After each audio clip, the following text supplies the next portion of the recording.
Stay calm. You can talk to your parents. We can open the window and let you talk to them. It's not a talk any parent wants to have, especially when it's about your 11-year-old daughter in handcuffs for a prank gone wrong. I'm telling you this right now, you're going to take this as a lesson at 11 years old that if you do something stupid in the future, you're going to enjoy those cuffs. Her ruse was elaborate. It all started Wednesday morning when the girl, who we are not naming because she's a minor, texted 911 using the name Lily Lee Combs. She reported her friend had just been kidnapped and that she was pulled over on a local highway in Oak Hill, Florida. We scramble, our air unit gets up there, so we have air support.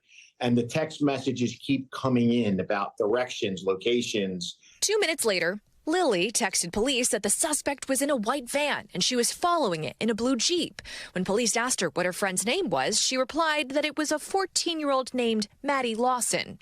9:54 a.m., she texted police he's tying her up.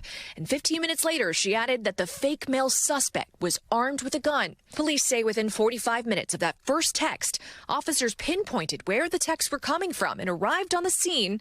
And instead of a kidnapping, they find the 11-year-old texting. She tells us, oh, yeah, I thought it would be funny to do that. Officers struck a pretty firm tone with the 11-year-old. Do you stand by the tone? You know, you got to have tough love here. You just can't rub her on the head and say you shouldn't do this. She insisted it was a one-time thing. I'm not going to do this again. Somebody could have been killed or injured. We get dozens and dozens and dozens of these calls, and we have to spend all of these money and resources because we have to take every one of them seriously. Volusia Sheriff Mike Chitwood says the girl was charged with a felony, making a false report concerning the use of a firearm in a violent manner and a misdemeanor of misuse of 911. Even though she was a first-time offender, the fact that she had mentioned that this person was armed, that drove her up to spend the night in detention because of that. Her father did not return NBC's request for comment, but the sheriff does have a comment for all parents and would-be pranksters watching. At what point does a seemingly funny prank become criminal? This isn't ring the doorbell and run away. You're actually interfering with police communications. You are pulling resources. There's real serious repercussions here.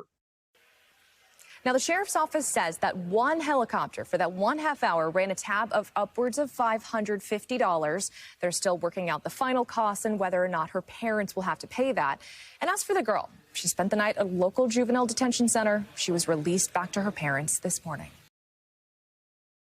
Thanks for watching our YouTube channel. Follow today's top stories and breaking news by downloading the NBC News app.